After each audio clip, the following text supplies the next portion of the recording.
Good evening guys, welcome to my life. आपका स्वागत है।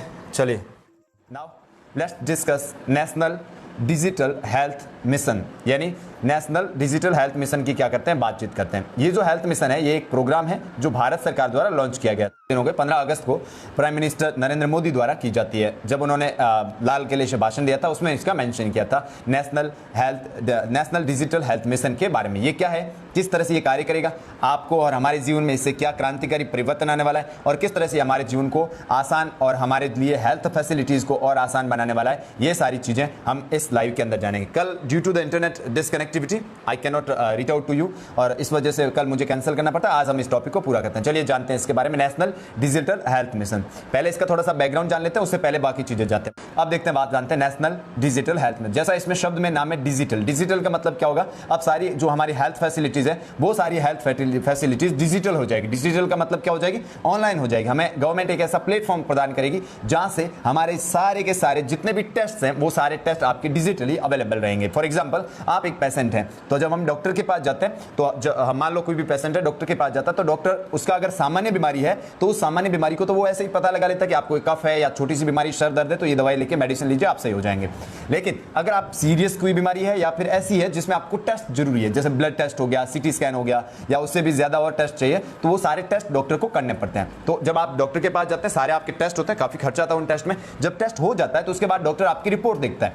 जब वो रिपोर्ट कार्ड डॉक्टर के पास में जाता है तो डॉक्टर उस रिपोर्ट कार्ड को देख करके आपको मेडिसिन देता है, आपको डायग्नोसिस टेस्ट देता है, यानी आपको क्या क्या करना है, कौन से प्रिकॉशनरी मेजर्स ध्यान रखना है, किस तरह से आपको सारी चीजों का ध्यान रखना है, ये डॉक्टर के। तो ये डॉक्टर अपने को प्रिकॉशनरी मेजर्स बताता है और उसका हमारा स्वास्थ्य ठीक हो जाता है। फिर हम घर आ जाते हैं। जब हम वापस घर आते हैं डॉक्टर के पास से, जो हमें रिपोर्ट मिला है पेशेंट का, जो हमने टेस्ट करवाए थे वो सारी रिपोर्ट्स हम घर पे रख देते हैं। तो कुछ दिनों बाद अगर या तो वो हमारे जो रिपोर्ट्स होते हैं वो लॉस्ट हो जाते हैं, कई बार गुम हो जाते हैं, हम खो देते हैं उन्हें। कई बार ऐसा होता है कि वो जो हमने रिपोर्ट्स थी वो फिर दूसरे हॉस्पिटल में चले जाते। फॉर एग्जांपल, पेशेंट पहले किसी और हॉस्पिटल में गया, वहां टेस्ट हुए, वो रिपोर्ट्स उसके पास में दूसरे हॉस्पिटल जाता है तो दूसरा हॉस्पिटल उस रिपोर्ट्स को एक्सेप्ट नहीं करता है। फिर क्या करना पड़ता है, उस व्यक्ति को, उस पेशेंट को फिर से नए टेस्ट करवाने पड़ते हैं। तो इससे क्या होता है, उस पेशेंट का एक्सपेंडिचर बढ़ जाता है, उसका मनी 2 बार 3 बार जितनी बार भी नए नए हॉस्पिटल जाएगा उसका पैसा क्या होता है, खर्च होता है, और उसके जो रिपोर्ट्स होते हैं बार बार उसको रिपोर्ट्स निकलवाने पड़ते हैं। इस चीज को रोकने के लिए, इस चीज को प्रिवेंट करने के लिए गवर्नमेंट यहाँ पे नेशनल डिजिटल हेल्थ मिशन को लेके आई है, जिसकी घोषणा प्राइम मिनिस्टर 15 अगस्त को की थी। जिसमें क्या है कि आप सबका एक हेल्थ आईडी कार्ड बनेगा, जितने भी पेशेंट हैं उनका एक हेल्थ आईडी कार्ड बनेगा। जैसे अभी आपके पास आधार कार्ड है, अभी आपके पास पैन कार्ड है, आधार कार्ड है। आधार कार्ड जो आपका है ये आपके बैंक खातों से लिंक होता है, और भी जितने भी सरकारी अपने सुविधाएं मिलती है उन सब से हमारा आधार कार्ड वहां पे लिंक होता है। तो हम उस आधार के माध्यम से उस सारी सुविधाओं का फायदा उठाते हैं। उसके बाद पैन कार्ड से आपकी बैंकिंग से रिलेटेड जो डिटेल्स होती है वो पैन कार्ड में स्टोर होती है। वैसे के वैसे आपका एक नेशनल हेल्थ आईडी बनेगा, यानी एक हेल्थ आईडी बनेगा, जैसा कि किस कार्यक्रम के तहत, इस नेशनल डिजिटल हेल्थ मिशन के तहत ऐसा किया जाएगा, जिसकी घोषणा प्राइम मिनिस्टर ने 15 अगस्त को। क्या होगा, पूरे देश के जितने भी पेशेंट्स हैं उन सब पेशेंट का एक डिजिटल आईडी बनेगा। वो आईडी कार्ड जैसे आपका आधार कार्ड होता है ठीक वैसा ही आईडी होगा। उसके अंदर आपके आधार नंबर जुड़े हुए होंगे, उसके अंदर आपके मोबाइल नंबर जुड़े हुए होंगे, और जब ये सारी चीजें उसके अंदर जुड़े हुए होंगे तो उसके अंदर आपकी रिपोर्ट क्या रहेगी, सेफ रहेगी। जैसे आप किसी हॉस्पिटल में गए, हॉस्पिटल में आपका रिपोर्ट हुआ, आपका टेस्ट हुआ, वो टेस्ट अगर आप चाहते हैं, ये पहली बात ये ध्यान रखना, नेशनल डिजिटल हेल्थ मिशन एक वॉलंटियरली है। वॉलंटियरली का मतलब क्या है, यहां पर गवर्नमेंट किसी को कंपल्सन नहीं है, यहां पे कंपल्सरी नहीं है कि आप ये आईडी कार्ड बनाए ही बनाए। गवर्नमेंट ने कहा है कि आप अगर इस आईडी कार्ड को, जो हेल्थ आईडी कार्ड आपका बनने वाला है national health digital health mission के तहत, ये आपके वॉलंटियर, आप चाहते हैं तो हो सकता है, जैसे मान लो आपके छोटा बच्चा है और उस छोटे बच्चे का आपने जन्म से ही हेल्थ आईडी कार्ड बनवा दिया, तो उस बच्चे का जन्म से जीवन के अंतिम समय तक उसका जो आपका नेशनल जो हेल्थ आईडी कार्ड है वो बन जाएगा। उसके अंदर जितने भी आपके टेस्ट होते हैं सारे टेस्ट उसके अंदर सेव होते जाएंगे, और इस तरह से आसानी से आप उन टेस्ट को डिजिटल फॉर्म में क्या कर सकते हैं, प्रिजर्व कर सकते हैं, एक तरह से सेव कर सकते हैं। तो आपने एक बार आपको क्या करना पड़ेगा, हॉस्पिटल में जाकर के जब एक बार आप अपना कंसल्ट दे देंगे, आप अपनी सलाह दे देंगे, आप अपना उसमें सहमति दे देंगे, तो उसके बाद आपका नेशनल हेल्थ आईडी कार्ड बन जाएगा। वो आईडी कार्ड में आपका मोबाइल नंबर और आपका आधार डाटा क्या हो जाएगा, जुड़ जाएगा। एवरी सिटीजन का बनेगा? नहीं, इस एवरी सिटीजन का कंपलसरी नहीं है, इसमें क्या कहा गया है, वॉलेंटियरली है। अगर एवरी सिटीजन बनाना चाहता है तो वो जाकर के उसको क्या होगा, बनाना पड़ेगा। अभी इसकी क्या हुई है, शुरुआत हुई है 15 अगस्त को, कि इसकी घोषणा हुई थी। तो इसके अंदर क्या होगा कि आपको एक हेल्थ आईडी कार्ड देगा और वो एक उसका यूनिक नंबर होगा, यूनिक आईडी कार्ड होगा। एक आदमी का दूसरे आदमी से क्या नहीं होगा, उससे रिलेशन नहीं होगा। तो वो यूनिक आईडी कार्ड जब आपके पास आ जाएगा तो आपके जिस भी हॉस्पिटल में, फॉर एग्जांपल आप किसी प्राइवेट हॉस्पिटल में गए, वहां आपने टेस्ट करवाए, वो टेस्ट करवाने के बाद में आपने वो हेल्थ आईडी कार्ड है आपके पास, तो क्या होगा, वो सारे टेस्ट जितने भी करवाए वो डिजिटल फॉर्मेट में आपके उस कार्ड में जुड़ जाएंगे। अब मान लो महीने भर बाद आप और बीमार हो जाते हैं, उस हॉस्पिटल ना जाकर के किसी और हॉस्पिटल में जाते हैं। अब तक क्या होता था, आप मान लो किसी एक हॉस्पिटल में गए, वहां से रिपोर्ट टेस्ट हुए, वो टेस्ट लेके आप दूसरे हॉस्पिटल जाते हो, दूसरा हॉस्पिटल डिनाई कर देता है कि हम लोग इस टेस्ट को एक्सेप्ट नहीं करेंगे, हम अपना खुद का टेस्ट करेंगे, और इसमें डबल खर्चा होता है, पेशेंट को 2 बार पैसा देना पड़ता है वहां पे। अब क्या होगा, वो आप हेल्थ आईडी कार्ड में आपकी रिपोर्ट क्या हो जाती है, ऑटोमेटिकली सेव हो जाती है। फिर आप जब नेक्स्ट हॉस्पिटल जाते हो तो वहां पे ऑटोमेटिक डॉक्टर को वो जो आपके हेल्थ आईडी कार्ड के अंदर जो टेस्ट और डायग्नोस्टिक जो रिपोर्ट्स हैं, डिस्चार्ज रिपोर्ट्स हैं, वो सारी की सारी आपको वहां पे सबमिट हो जाएगी और आपको दोबारा पैसा खर्च करने की जरूरत नहीं पड़ेगी और वो हॉस्पिटल उसको एक्सेप्ट करेगा। इसका ये फायदा होने वाला है इस हेल्थ आईडी का। दूसरा, उस हेल्थ आईडी में होगा क्या, जैसे आप किसी हॉस्पिटल में भर्ती हुए तो उस हॉस्पिटल से जब आप निकलोगे तो उसमें आपका क्या क्या किस किस चीज का टेस्ट हुआ, जैसे ब्लड टेस्ट होता है या और जितने भी टेस्ट हुए, वो उसके पास डायग्नोस्टिक जो आपकी रिपोर्ट है, वो डायग्नोस्टिक रिपोर्ट का मतलब होता है आपको क्या निदान के लिए क्या चीजें, कौन सी मेडिसिन दी गई है, कौन सी दवाई दी गई है, उसका चेकअप होगा उसके बाद में। और उस रिपोर्ट के अंदर डिस्चार्ज डिटेल्स लिखी होगी। डिस्चार्ज जिससे मतलब आप हॉस्पिटल से डिस्चार्ज होते हैं, वहां से निकलते हैं, तो उसके अंदर डिटेल लिखी होगी, ये इस व्यक्ति इस स्थिति में यहां से इस हॉस्पिटल से निकला था। फिर आप यही कार्ड लेकर के दूसरे हॉस्पिटल में अगर इलाज कराते हैं तो वहां पर आपको दोबारा से आपके क्या नहीं करवानी है, रिपोर्ट नहीं करवानी है, टेस्ट नहीं लाना है, बिकॉज वो पीछे वाला टेस्ट आपके क्या आ जाएगा, काम आ जाएगा। तो सबसे बड़ा फायदा क्या होगा इस यूनिक आईडी का, इस आईडी कार्ड बनने के बाद में नेशनल डिजिटल हेल्थ मिशन का सबसे बड़ा फायदा होगा, यहां पर आपको बार बार टेस्ट नहीं करवाने पड़ेंगे। बार बार अगर आप एक हॉस्पिटल से दूसरे हॉस्पिटल चेंज होता है तो भी आपको हॉस्पिटल चेंज होने की स्थिति में भी आपको वहां पे टेस्ट दोबारा नहीं करवाने पड़ेंगे। सबसे बढ़िया बात है, सिटीजन्स का, पब्लिक का बहुत बड़ा एक्सपेंडिचर, यानी जो खर्चा होता है उस खर्चे को क्या किया जा सकता है, यहां पर कम किया जा सकता है। अब इससे अगला क्या फायदा होने वाला है, अब मान लो गवर्नमेंट क्या करेगी, इसको लिंक कर देगी आधार कार्ड से और मोबाइल फोन से। तो फिर क्या होगा, जो भी आप ड्रग्स उसके अंदर दी जाएगी उन ड्रग्स का टेस्ट किया जा सकता है। फॉर एग्जांपल कुछ पेशेंट्स हैं और उन पेशेंट्स को क्या किया गया, हेल्थ आईडी मिशन के तहत ट्राई किया गया। उसमें क्या होगा, ये जो टेस्ट किया गया उसके अंदर, उसमें आपका जो आईडी कार्ड में जो रिपोर्ट दी हुई है उससे देखेंगे क्या ये पर्टिकुलर कोई भी दवाई है, क्या ये दवाई ढंग से काम कर रही है, क्या इस दवाई को वापस फिर से सही तरीके से इसको क्या कि रिप्लेसमेंट किया जाएगा, नहीं, इसको लेकर स्टडी होगी। बहुत सारे जब पेशेंट्स की रिपोर्ट सामने आएगी जिनको एक बीमारी है और उस बीमारी के लिए कोई एक ड्रग है, तो उस ड्रग का चेकअप होगा कि क्या ये पर्टिकुलर दवाई जो है इसको सही तरीके से काम हो रहा है कि नहीं हो रहा है, इसमें कुछ मॉड्यूलेशन करने की जरूरत है या नहीं है। इस तरह के कारण इसका एक फायदा यह भी होगा कि लोग, आपको क्या करना होगा, वहां पे लोग आसानी से इसको क्या कर सकते हैं, हासिल कर सकते हैं। तीसरा आप देखिए टेलीमेडिसिन। टेलीमेडिसिन क्या होता है, देखिए आप एक हॉस्पिटल में गए और आपने अपना इलाज करवाया और इलाज करवाने के बाद आपके टेस्ट हुए, टेस्ट होने के बाद में आप घर आ गए और दवाई दे दी। आपको मान लो 7 दिन का कोर्स दिया कि आपको 7 दिन के अंदर ये मेडिसिन लेना है, 7 दिन बाद वापस उसी हॉस्पिटल में डॉक्टर साहब के पास दिखाने आना है। आप 7 दिन बाद उस हॉस्पिटल में गए डॉक्टर साहब को दिखाने, लेकिन doctor is not available there, यानी आप वहां गए और डॉक्टर वहां पे उपस्थित नहीं है, मान लो किसी काम से बाहर गए हुए हैं। और अब आप क्या चाहते हो कि उसी डॉक्टर को आपको बताना था, तो फिर आप वापस आओगे, फिर दूसरे दिन जाओगे, ये जो ट्रैवल का खर्चा है या फिर जो आपको हर्डल्स उठाने पड़े, जो समस्या उठानी पड़ी, फोन पे इतना ज्यादा कंसल्टेशन नहीं हो पाता है, उस डॉक्टर के पास सैकड़ों पेशेंट्स आते हैं दिन में, तो वो डॉक्टर याद नहीं रखता कि आप कौन से पेशेंट है, आपको कौन सी बीमारी थी, आपके लिए कौन सी दवा बताऊं, तो ये नहीं याद रहता उसे। तब आपको क्या करना होगा, इस आईडी कार्ड से क्या होगा, इस हेल्थ आईडी यूनिक आईडी से क्या होगा, आप 7 दिन बाद उस हॉस्पिटल में गए और डॉक्टर साहब वहां नहीं है, तो आप आसानी से उस हेल्थ आईडी कार्ड के अंदर जो आपकी बीमारी वो स्टोर हो चुकी है, आप जो कुछ भी टेस्ट थे वो स्टोर हो चुके हैं, आप आसानी से उन्हें भेज सकते हो और वो आपको देख करके वहां क्लिनिक पे जो भी व्यक्ति है उसको बता देगा कि इस पर्टिकुलर पेशेंट को आपको ये चीजें देनी है और आप प्रोवाइड करवाए। तो आपको बगैर किसी वेट के, डॉक्टर अगर दूर भी है तो टेलीमेडिसिन के थ्रू, यानी टेलीमेडिसिन मतलब डॉक्टर आपका अवेलेबल नहीं है, बाहर है, तो भी आप आसानी से इस हेल्थ आईडी कार्ड के माध्यम से क्या कर सकते हैं, प्राप्त कर सकते हैं। और ये हेल्थ आईडी कार्ड कार्ड आपको एक ऐप के रूप में या फिर एक वेबसाइट के रूप में मिलेगा, यानी कोई आपको ऐसे वेबसाइट पे होगा या ऐप के थ्रू आप इसका प्रयोग कर सकते हैं। तो आसानी से टेलीमेडिसिन के तहत आप डॉक्टर से क्या कर सकते हैं, आसानी से कंसल्ट कर सकते हैं। इसका एक और फायदा ये, इसका एक और कुछ फायदे देखिए, एक और फायदा है, जैसे वर्तमान में आपने देखा होगा कुछ डॉक्टर्स होते हैं, कुछ गवर्नमेंट हॉस्पिटल में जॉब करते हैं। गवर्नमेंट हॉस्पिटल में जॉब करने के साथ साथ वो प्राइवेट प्रैक्टिस भी करते हैं। प्राइवेट प्रैक्टिस का मतलब होता है जैसे गवर्नमेंट हॉस्पिटल का टाइम है, वो वहां से निकल करके दूसरी जगह जाकर के अपना खुद का घर पे या कहीं और पे प्राइवेट हॉस्पिटल चलाते हैं और उसके अंदर पैसा कमाते हैं। तो इससे क्या होता है, जो वास्तव में जिन पेशेंट्स को गवर्नमेंट जॉब लगा हुआ है वो डॉक्टर, और उसका कर्तव्य बनता है कि वो गवर्नमेंट हॉस्पिटल में रह के लोगों की सेवा करे, वहां पे लोगों के पेशेंट का इलाज करे, बल्कि वो प्राइवेट स्तर पे करता है और वहां पे वो क्या करता है, फीस भी ज्यादा लेता है, अलग से फीस लेता है, सारी चीजें होती है। अब इसको क्या किया जा सकता है, प्रिवेंट, क्योंकि ये यूनिक आईडी कार्ड बनने के बाद में नेशनल डिजिटल हेल्थ मिशन के तहत आपका ये जो यूनिक आईडी कार्ड है उसमें डॉक्टर्स और आपके जितने भी पेशेंट्स हैं सब जुड़ जाएंगे। जब डॉक्टर्स और पेशेंट सब जुड़ जाएंगे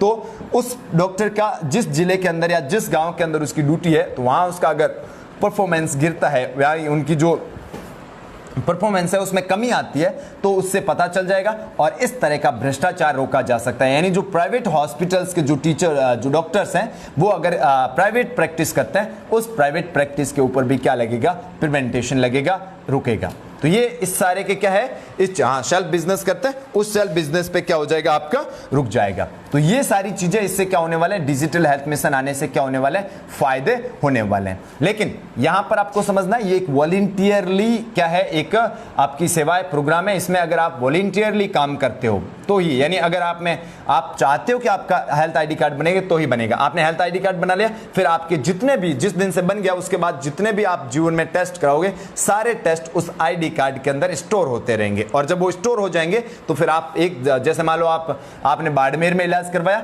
और फिर आप दिल्ली चले जाते हो, वहां आपको इलाज करवाना, तो वो हेल्थ आईडी कार्ड की आपके बाड़मेर के हॉस्पिटल में जो रिपोर्ट्स होती है, पहले पूछते हैं कई बार कि आपका कहां पे इलाज हुआ है, वहां हुआ है, तो रिपोर्ट्स वगैरह बताओ, तो रिपोर्ट्स तो घर पे रह गई, खो गई या कोई और रीजन बताते हैं। अब आपको घर पे या वो कागज अपने साथ रखने की जरूरत नहीं है, उन्हें कहीं एक जगह से दूसरी जगह ले जाने की जरूरत नहीं है, संभाल के रखने की जरूरत नहीं है, बल्कि ऑटोमेटिक आपका मोबाइल आपका हेल्थ आईडी कार्ड है, आप मोबाइल कार्ड खोलोगे, उसमें जैसे ऐप वो खोलोगे तो उससे ऑटोमेटिक आपकी रिपोर्ट आ जाएगी और वो डॉक्टर साहब आपकी रिपोर्ट पढ़ करके बता देंगे कि आपको इस पर्टिकुलर दवाई को लेने की जरूरत है, नया टेस्ट कराने की जरूरत नहीं है। ये बहुत बड़ा क्या होने वाला, फायदा होने वाला। आपने देखा होगा हम में से ज्यादातर मेडिकल सेक्टर एक ऐसा सेक्टर है जिसके अंदर हमें सर्वाधिक पैसे देने पड़ते हैं और हमारी मजबूरी भी होती है। जैसे आप कहीं और दुकान पे गए, ठेले पे सब्जी लेने गए या किसी और शॉप पे गए, तो वहां पे अपन क्या कर सकते हैं, बार्गेनिंग कर सकते हैं, मोल भाव कर सकते हैं, भाई ये चीज का मैं इतना रुपए दूंगा, इतना रुपए दूंगा।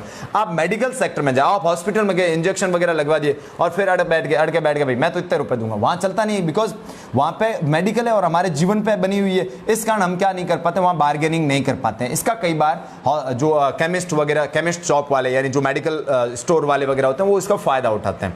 इस चीज के बाद में क्या हो जाए, इस हॉस्पिटल सर काम है प्राइवेट हॉस्पिटल के डॉक्टर्स पेशेंट की ज़्यादा केयर करते हैं, लेकिन गवर्नमेंट हॉस्पिटल के डॉक्टर्स कम केयर करते हैं।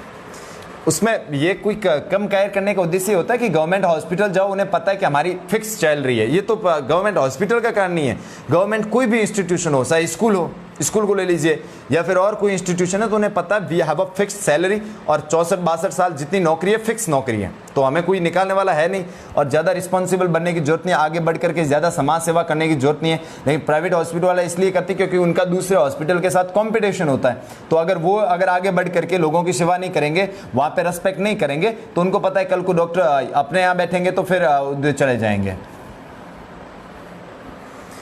क्या पता नेक्स्ट टाइम गलत दवाई दे दे, नेक्स्ट टाइम गलत दवाई, ऐसा नहीं होगा, वो आपकी रिपोर्ट उसके अंदर सेफ होगी। अब उसमें एक गैप का भी बात है कि भाई जैसे मान लो आपको 5 महीने पहले कोई टेस्ट हुआ है, वो टेस्ट फिर आपका नहीं माना जाएगा, फिर दोबारा टेस्ट करवाना पड़ेगा। हाथों हाथ कई बार ऐसा होता है ना, जैसे 15 दिन 20 दिन महीने भर में आपको सेम बीमारी के लिए आप दवाई लेने जाते हैं और फिर आपका दूसरे हॉस्पिटल में दोबारा टेस्ट होता है, तब समस्या आती है। बाकी अब 5 महीने बाद है तो 5 महीने बाद नए टेस्ट होंगे, बिकॉज 5 महीने पहले आपको कौन सी बीमारी थी, अब कौन सी है, that is a different thing. तो वहाँ गैप ज्यादा होने पर फिर आपका हेल्थ आईडी कार्ड वहाँ पे भी नए टेस्ट करवाने पड़ेंगे, लेकिन 5 महीने बाद आपने टेस्ट करवाया वो फिर 1 महीने तक आपके काम आ सकता है, सेम बीमारी में टेस्ट काम आएगा, वहां दोबारा नहीं करना। और गरीब लोगों के साथ जो पढ़े लिखे कम होते हैं, शहर में चले जाते हैं, तो बार बार उन्हें टेस्ट के लिए टेस्ट में दौड़ाते हैं और टेस्ट के अंदर ही उनको फीस मार देती है, 5 से 7 हज़ार रुपए टेस्ट में खर्चा आ जाता है, वहां पे जो मार पड़ती है ये इस हेल्थ आईडी मिशन से आने के बाद में होगा। चलिए, ये मैंने सारी चीजें बताई, इसके फायदे क्या हैं। अब समझते हैं इसके कुछ कंसर्न्स भी हैं। कंसर्न का मतलब क्या होता है,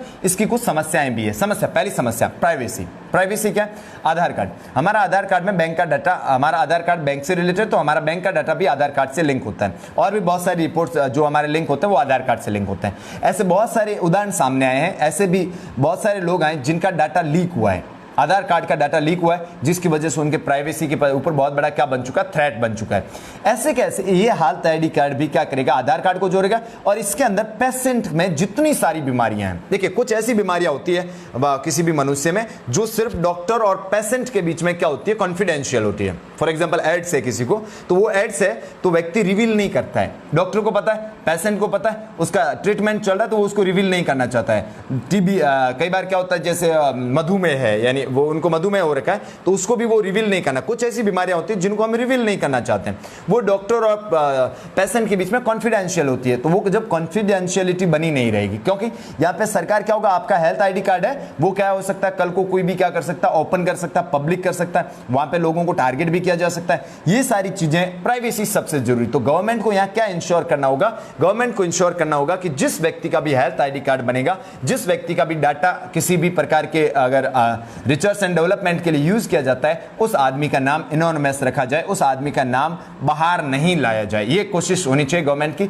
और किसी डॉक्टर और पेशेंट को डॉक्टर को भेजता उस आगे वाले डॉक्टर्स की भी जिम्मेदारी बननी चाहिए कि वो क्या नहीं करे, उसकी जो उनकी जो सीक्रेसी है उसको बनाए रखे, उसकी प्राइवेसी को बनाए रखे, ताकि उसकी बात बाहर नहीं आए, उसको क्या बीमारी है ये लोगों में नहीं फैले, क्योंकि कई बीमारियां ऐसी होती हैं जिनको लोग ओपन नहीं करना चाहते हैं। तो ये एक पहली चीज तो ये होगी। दूसरी, अवेयरनेस।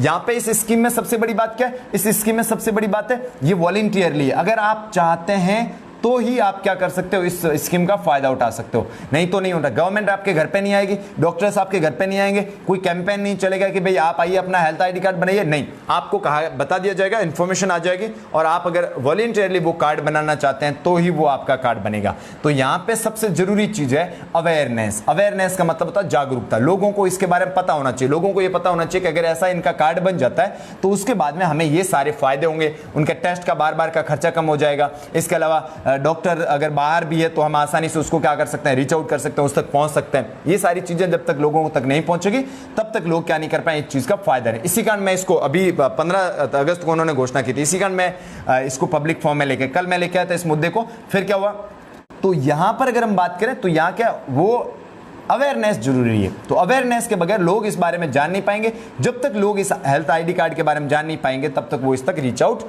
नहीं करेंगे। दूसरी चीज, ये जो आपका हेल्थ आईडी कार्ड बनेगा तो तभी काम करेगा जब आपके मोबाइल फोन में इंटरनेट डाटा है। तो हमें क्या चाहिए, यहाँ पे एक इंटरनेट इंफ्रास्ट्रक्चर चाहिए, यानी गरीब व्यक्ति है उसके पास तो मोबाइल फोन होता भी नहीं है कई बार, और अगर होता है तो वो सामान्य मोबाइल फोन होता है, और इसका प्रयोग करने के लिए, इस हेल्थ आईडी कार्ड का प्रयोग करने के लिए इंटरनेट का होना आवश्यक है। तो गवर्नमेंट को इंश्योर करना होगा कि लोगों तक क्या है, हेल्थ के साथ साथ इंटरनेट इंफ्रास्ट्रक्चर भी पहुंच रहा हो, लोगों तक समझ विकसित हो रही हो।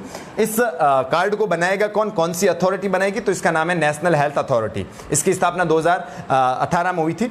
ये जो आपका जो आइडिया है पूरा, ये आइडिया 2017 से चल रहा है। 2017 में नेशनल हेल्थ पॉलिसी आई थी। उस नेशनल हेल्थ पॉलिसी में ये बात रखी गई थी कि किसी न किसी तरह की एक ऐसी व्यवस्था की जाए ताकि पूरे देश के अंदर एक हेल्थ टेक्नोलॉजी हो जिसके माध्यम से लोग आसानी से, जिस तरह से आधार कार्ड से कैसे एक जगह लोग जुड़े, वैसे के वैसे हेल्थ के मामले में सारी रिपोर्ट, सारा डायग्नोस्टिक रिपोर्ट, सारा डिस्चार्ज रिपोर्ट लोगों तक पहुंच जाए। इसका 2018 में थिंक टैंक था, नीति आयोग का एक थिंक टैंक उनको सजेशन देता है कि आप ऐसा एक हेल्थ आईडी कार्ड बनाइए और ये national health digital health mission लेके आइए, जिससे इसमें क्या किया जा सकता है, लोगों को जोड़ा जा सकता है। इस कारण प्रधानमंत्री इसकी घोषणा करते हैं। तो नेशनल हेल्थ अथॉरिटी क्या करेगा, इसके लिए कार्य करेगा।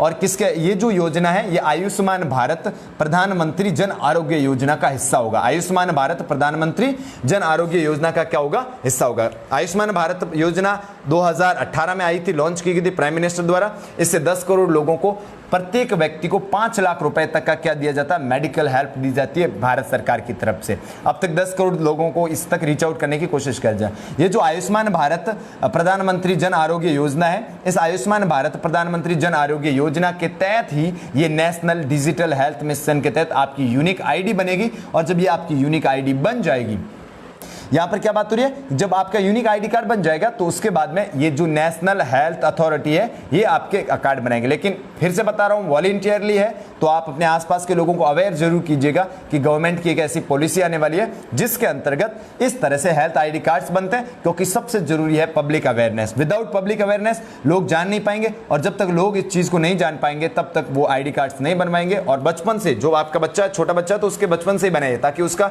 शुरुआत से एक क्या बन जाए, एक डाटा सिक्योर होना शुरू हो जाए और अंत तक उसके जीवन में बहुत ही क्या होने वाली काम होने। कई बार क्या होता है, छोटे बच्चे होते हैं, उन्हें शुरुआत में जो बीमारी होती है वो शुरुआत में तो क्या रहती है, दबी हुई, लेकिन जब वो बड़े होते हैं या फिर कुछ सालों बाद में फिर से इमर्ज होती है। तो अगर छोटी उम्र में आपके बच्चे का आपने हेल्थ आईडी कार्ड बनवा दिया है, जो अभी बनने वाला है नेशनल डिजिटल हेल्थ मिशन के तहत, तो उसके बाद में उसका जो आपका रिपोर्ट है, जो उसका डाटा है, वो डाटा सिक्योर हो जाएगा। वो रिपोर्ट काम नहीं आएगा, नहीं आए, डाटा काम आएगा। तो जब आप बाद में अगर कोई भी सीरियस बीमारी होती है बच्चे को, तो बाद में जब आप उसका रिपोर्ट कार्ड डॉक्टर देखेगा तो उसे पूरा ऑटोमेटिक तैयार डायग्नोस्ट मिल जाएगा। नहीं तो क्या होता है, फिर से टेस्ट करने पड़ते हैं, बहुत सारी लैबों में टेस्ट करने पड़ते हैं, लैबों में इतने ज्यादा कोई करता नहीं है, और फिर बच्चे की जो मूल बीमारी क्या है किसी को पता नहीं चलेगी। लेकिन अगर आपने शुरुआत से हेल्थ आईडी कार्ड बना रखा है तो आपके बच्चे का सारा रिपोर्ट एक प्लेटफॉर्म पे डाटा सिक्योर रहेगा, सालों तक, जिंदगी भर रहेगा। तो आसानी से डॉक्टर मान लो 20 साल बाद भी, छोटे बच्चे का भी आईडी कार्ड बनाए और 20 साल बाद बच्चे को कोई ऐसी रेयर बीमारी हो जाती है जिसकी जड़ बचपन है, तो वो आसानी से डॉक्टर्स वहां से देखेंगे इसके बचपन में कौन सी बीमारी थी, और वहां से वो इसका डायग्नोस करना, उसका बीमारी का इलाज करना बहुत आसान हो जाएगा। नेशनल डिजिटल हेल्थ मिशन को लेकर होगा क्या, फिर से बता देता हूं। प्रधानमंत्री की घोषणा थी 15 अगस्त को, और इसके अंदर आपका एक आईडी कार्ड बनेगा, यूनिक आईडी कार्ड, जिसके अंदर आप आसानी से क्या कर सकते हो, डिजिटल आईडी कार्ड बनेगा जिसमें अपने सारे डाटा क्या रख सकते हो, सिक्योर रख सकते हो।